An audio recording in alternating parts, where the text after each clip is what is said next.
Welcome, listeners, to a brand new bonus episode of Oh My Word podcast, for which the bonus episodes we interview all kinds of people from the book world, from writers to illustrators to booksellers to librarians, agents, editors, etc.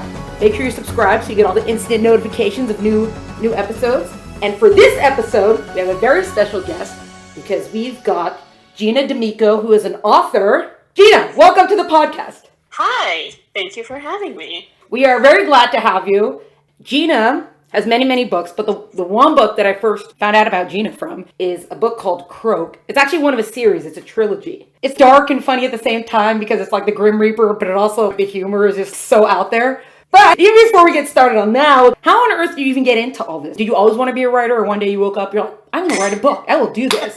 It was a long meandering path, but basically I was a big book nerd when I was a kid. I was a huge reader. I just read everything. It was all I was ever doing. And I never actually loved writing when I was a kid. I did like little stuff when I was little, but when I got into high school, I really didn't enjoy English. I mean, I liked the classes and I loved reading, obviously, but I didn't love writing about it. Any writing I did in high school was all very just, like essays and stuff. And I never took any creative writing classes in high school, so I never got into it. But I was also a big theater nerd, and I did tons and tons of theater. So when I got to college, I joined a murder mystery comedy improv group, completely student run, and we wrote, produced, directed, costumed, set for these murder mysteries. And this was kind of before this became a really big thing, but it was set in a mansion and all the scenes took place simultaneously. It was very immersive. And then when all these things actually started happening in real, like in the world, I was like, we did that. We used to do that in college. But we wrote these very wild murder mysteries with huge over-the-top characters, because you have to write very over-the-top memorable characters, because when it comes time to guess the murderer, you have to keep them all separate and remember who they all were. So they all have to be very memorable. So anyway, I started writing for that. I had originally joined because I was like, oh, I can act and I can be a ridiculous pirate or a ridiculous monkey. I played all these parts in these shows. But I was like, but I don't have really any interest in writing. I just want to act. But then I kind of fell into writing for this group, and I loved it, and I loved being funny. I've always been kind of the funny character in all the musicals I was in. So I just kind of really fell in love with that. And then I graduated from college and immediately stopped writing, because you can't make money or a career out of writing. Of course you can't. So I stopped. But then inevitably I went into the lucrative world of temping, and I was at a very boring office job one day, and I just kind of started writing a book out of nowhere. And that book is not Croak. That book is my first book, which I would prefer to just put in a fire and burn it until it no longer exists. It was very bad. But that's kind of what started my bug again, to get back into it. And so the next book I wrote was what would become Croak. And I just kind of went from there, and I managed to get an agent through a weird kind of fluke meeting, and off to the races. Wow. Okay, follow-up questions. Now everyone, sort of like the murder mystery thing that which you're a part of, which sounds like so much fun. Is that kind of like, on Broadway, or I don't know if it's off-Broadway, they have The Mystery of Edwin Drood. Is it sort of like that? Are you familiar with that? Is that like an immersive, is this a new one? I'm most familiar with Sleep No More, which was the Macbeth one. Yeah, I don't know about, is this a new one? I think it's just lesser known, but what they do is at the end, the audience chooses who the murderer is. Oh, so, fun. Yeah, they always do this through the same thing, and then they're like, which one do you think the murderer is? And then according to the audience reaction, that's who the murderer is, and each one is prepared to do their monologue if they're going to be chosen as the murderer. It's great. I love that kind of stuff. So I guess it's kind of like that, but not totally like that. Okay. Yeah, cool. So go back to English for a second. They said like you're never into writing and stuff. Were you also...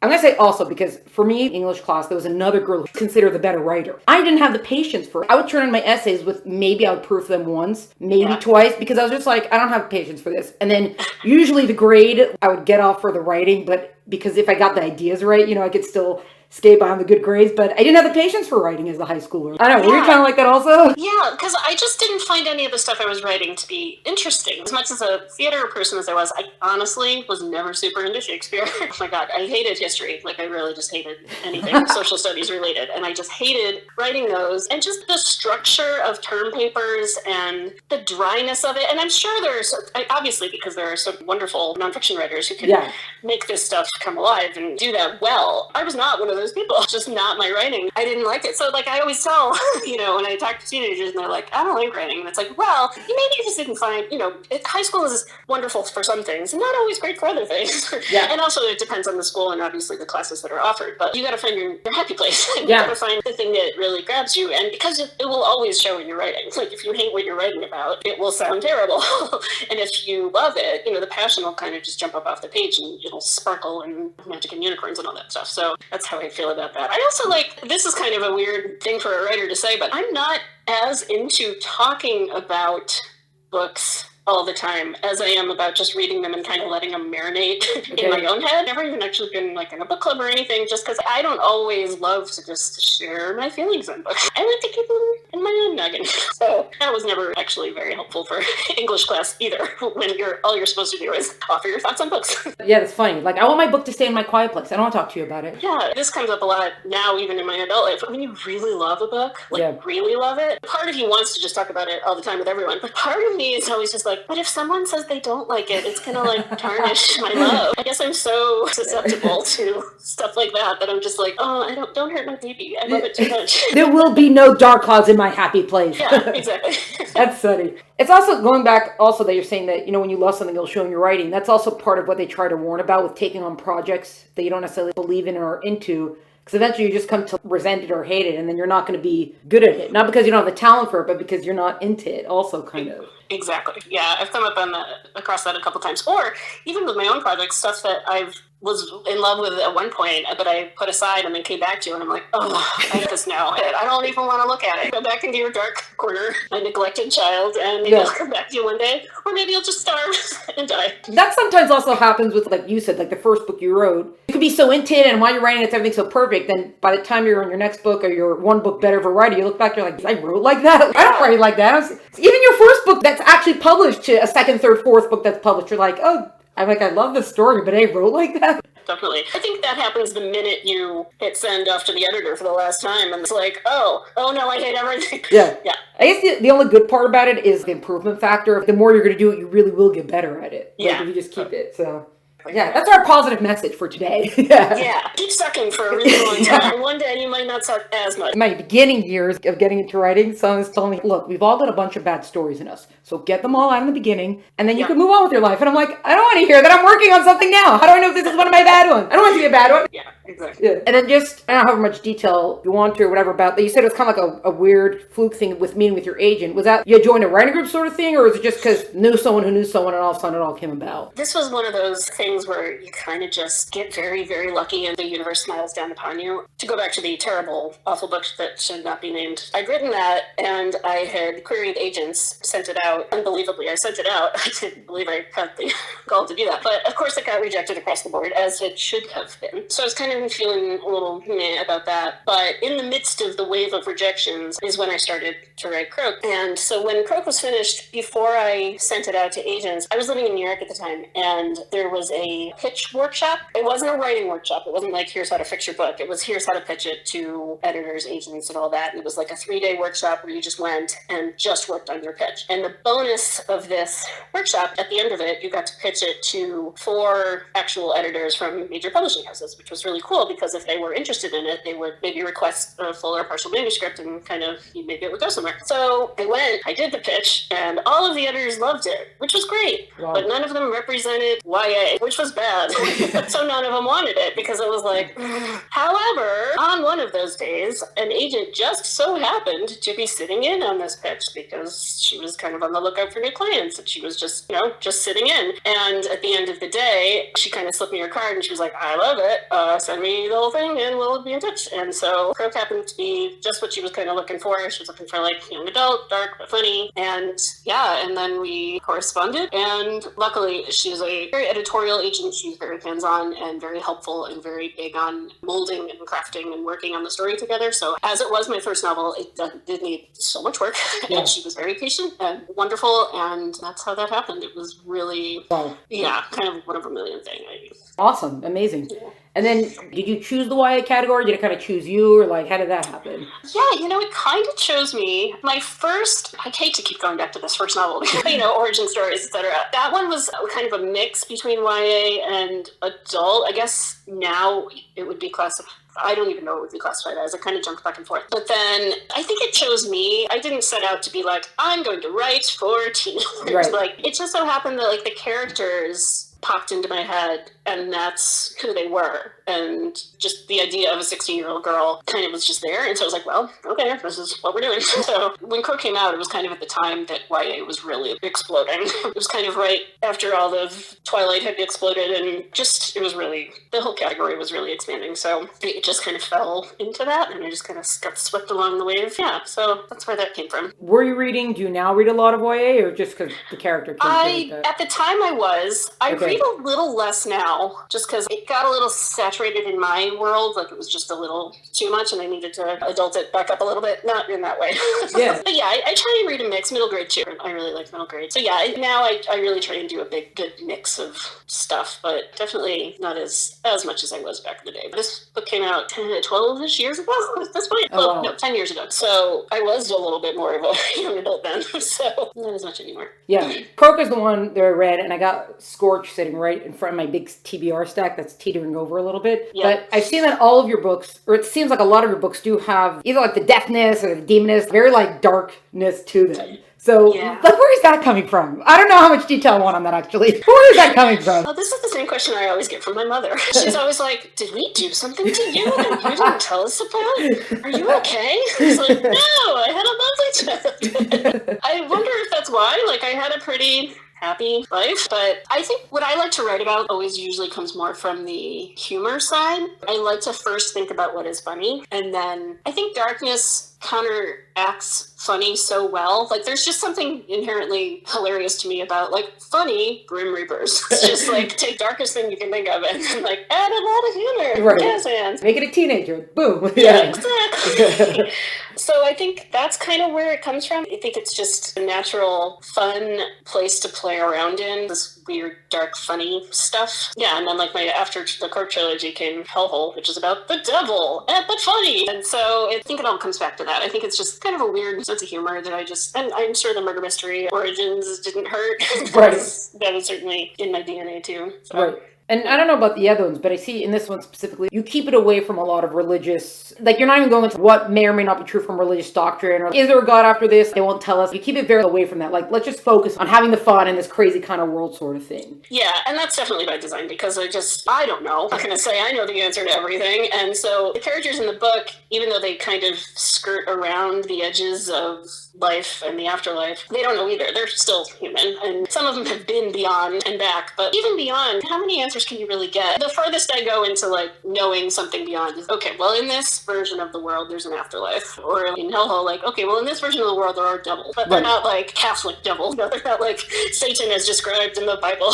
It's just a devil, and there are many. So I definitely take liberties with what I kind of think might be interesting for these worlds. But yeah, I mean, I'm not touching that with a 1,000,000-foot pole of being like, this is the correct religion, it turns out. I gotta say, the funniest... Oh, we should actually... Okay, after this we'll describe kind of like what the series is about, now that we're making so much reference to it, but I think the funniest line in the entire book is, I think it's President William McKinley in the boxer shorts. I was just like, what mind put these two together? Well, you know, presidential humor is always kind of funny. Yeah, in general, those scenes in the, you know, as much of the afterlife they see, and the Wright brothers are crashing their airplane, that is just, I don't know, for me, even with all the darkness that's in the book and all that kind of stuff, and this is just my own personal sense from it, it just felt like you were just, let's have fun! I don't know if that's what it was, but it felt so much like that. Yeah, I mean, and I told you earlier, I hated history. This is the way to make history interesting to me, right? Make all these presidents, you know, and historical figures, just kind of buffoons who are just like finally let go of their earthly responsibilities. They're just kind of let free in a massive, endless forever playground. Yeah. What my version of the afterlife is. I hope that's it. So yeah, they all just kind of turn into little kids in a candy store and just want to have fun.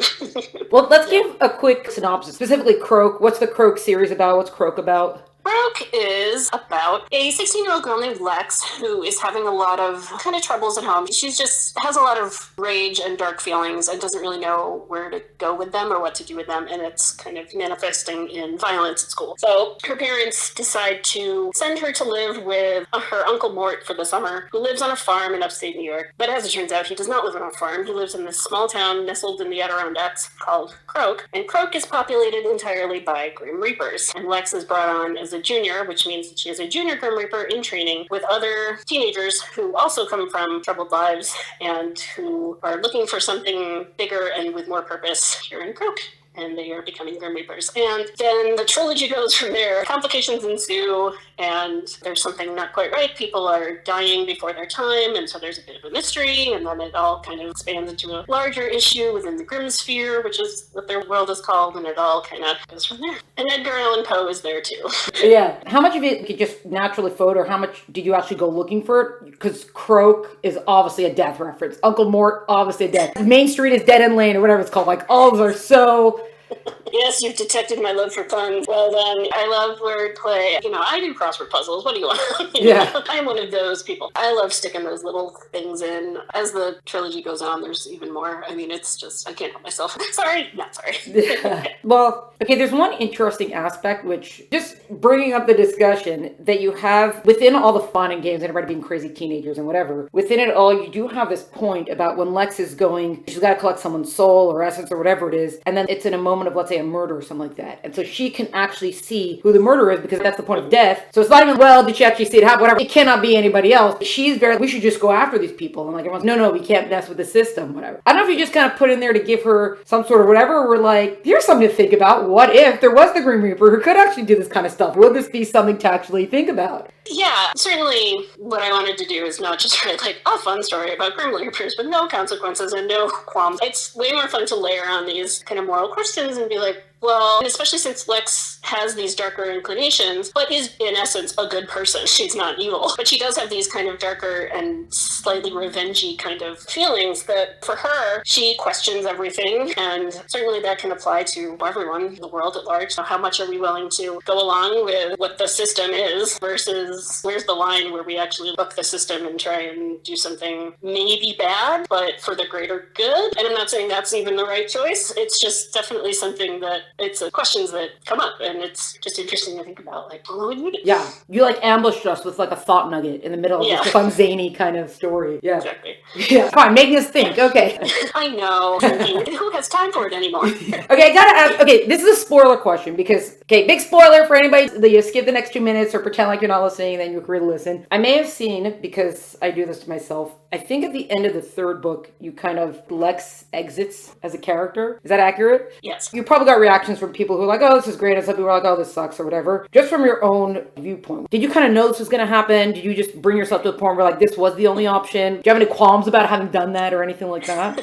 I pretty much always knew that was how it was going to end. These circumstances changed a little around how, but yeah, I think it was the sort of thing where, for me, it couldn't have ended any other way. I don't know how much do you want me to be spoilery? Yeah, well, because I sort of do this for myself at sometimes. I'm like, oh, it took me a while to get to the end of the trilogy. Let me just see what happens so that I kind of know what it is. Then I saw it. I was like, oh, wait, I really ruined it for myself. Whoopsies!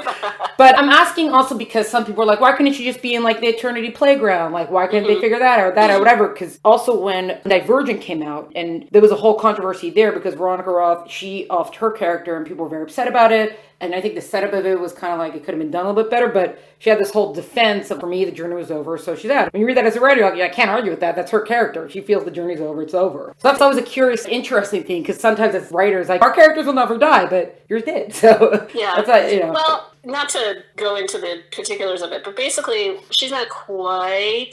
I left it in a little bit of a gray area, and there's a little bit of possibly a happy ending in there, deep. Okay. You really got to see it, and I definitely have gotten emails from distraught readers who are like, but this does happen, right? Like, the happy part of it does end up happening, right? And I'm like, well, it's up to you to decide. If you want it, I left it ambiguous because I do sometimes like these stories that end in a way that it is completely up to the reader to decide whether it was at heart a happy ending or a dismal, terrible, or horrible ending. So I like the idea of whatever kind of reader you are, then that's what you get to choose your own adventure. You can pick one or the other. I'm not going to tell you which one to pick. Like, you can do it from there. You've been with these characters for 3 books. If you love them and you want them to be happy, then do this. You are sometimes like me and love, burn it all down, everyone does.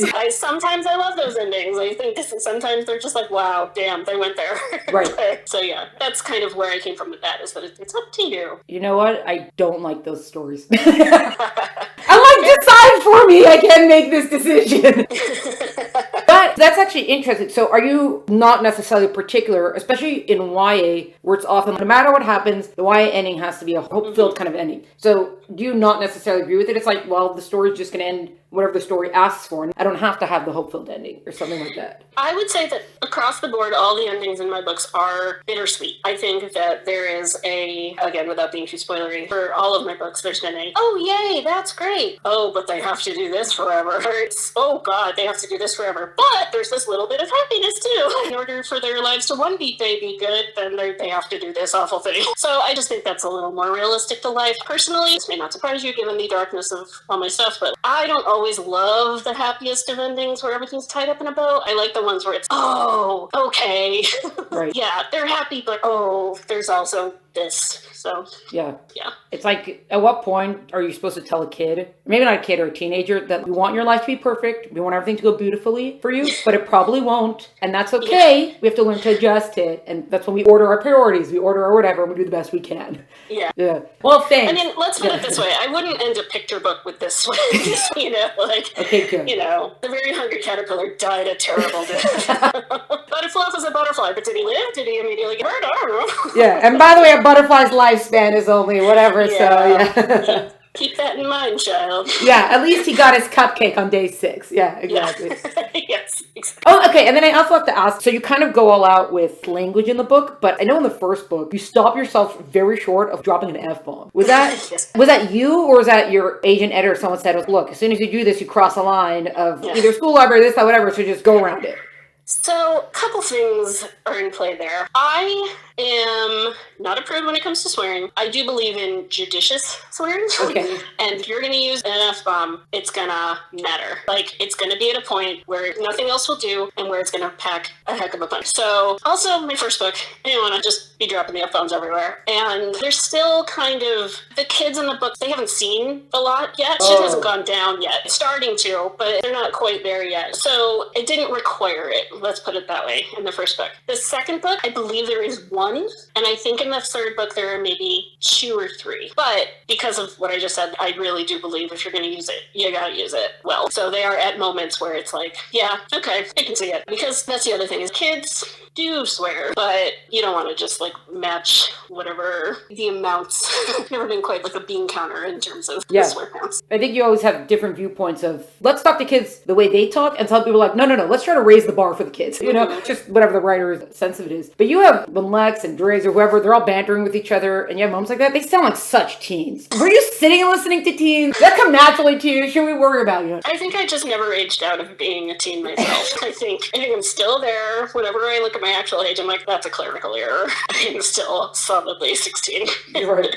Until you see 16-year-olds and you're like, no, I'm not. I don't think I'm 16 anymore. Yeah. I guess also if you're not putting limitations, you're just like, let's just have fun with it. You could end up hitting a lot of notes that if you're being more like, no, we must always make sure to, X, Y, and Z, then you're not going to be able to hit certain notes, I guess, with it. But that makes sense. Just to get a sneak peek, sort of, are you working on any other projects, and are they also all demon death centered right now? Or are you secretly working on a romance?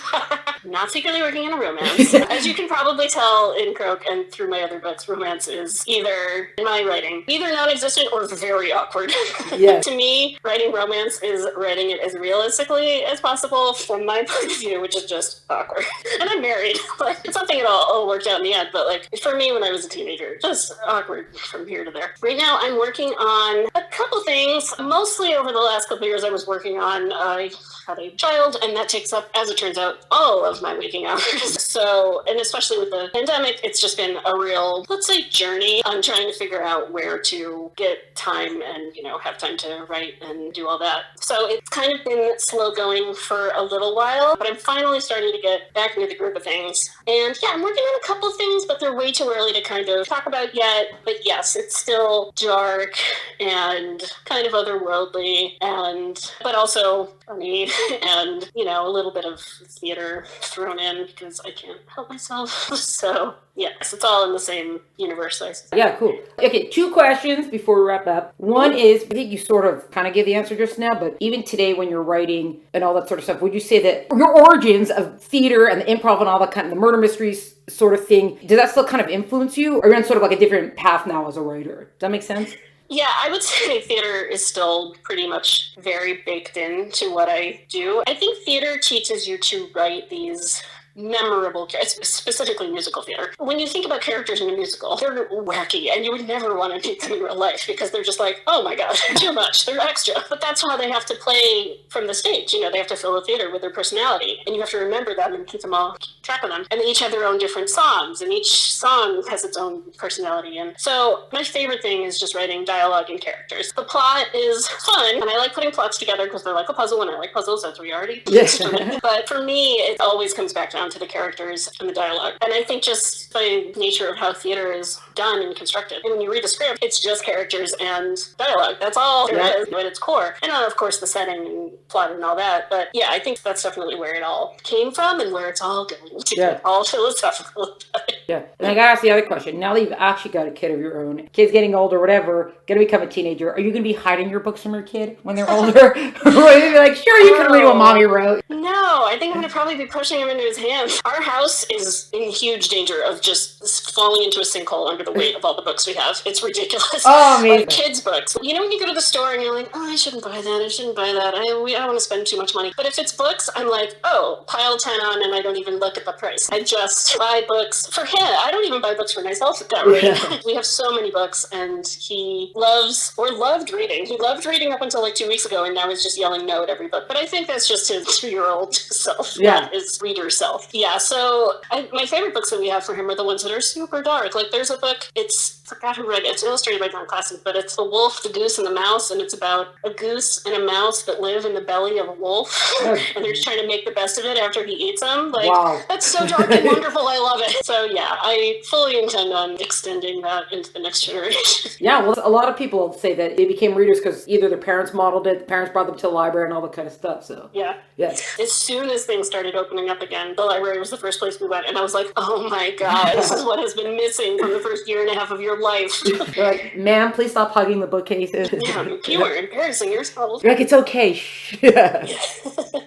Okay, well, all because we have to. So our wrap up is always the fill in the blank of, I love it when writers, stories, editors, agents, whatever, series even do X, and I really don't like it when any one of those, could choose anyone for either one, do X. How would you fill in the blank for that? So I really love it when, I'm going to go back to what I was saying about my agent. She is very hands-on and very helpful and really gets in there and cares about the characters and pushes back on things that aren't quite working and is a huge cheerleader of things that are. I have other writer friends, and I think that some agents are like that, and then some are just there to do like the transactional, like, okay, well, thanks for the book, I'll pass it on and sell it. And I think it's invaluable, and it has been to me, at least in my career, to have one who's so hands-on and helpful and devoted, I guess is the word, to the writing that I'm doing.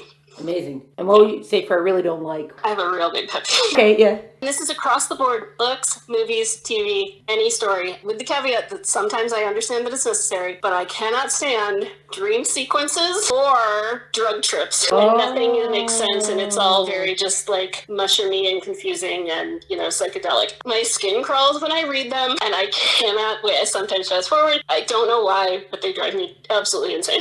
That's interesting. That's so interesting. Yeah. Like I said, I love some things that it's less a dream sequence, if it ties to the plot, then okay, but it's really more the trippy things where it's just, here's what it's like to be absolutely high, and it's like, no, please bring me back to the real world, I can't stand it. So, you did not fast forward through the entire Inception? Well, you know what? The problem with Inception is that it was like a puzzle. So they caught you on that one. That's what got me. Kudos to you, mister. If we're going to trick you into one of those, we have to trick you with something else that you love. Yeah, you gotta hide a crossword puzzle in the center of that dream sequence. Then I'm in. Duly noted. Gina, thank you so much. Thank you so much for joining us today. This is so much fun. Thank you. This was a blast. This was a bonus episode of Oh My Word podcast featuring author Gina Damico. To find out more about Gina and her work, please check out the link in the episode notes. To find out more about Oh My Word podcast, keep track of all the great stuff we're up to, check us out on Instagram at Oh My Word podcast. We're at el10am.com. Music is by Tim Burke. Thanks so much for joining us. Catch you next time.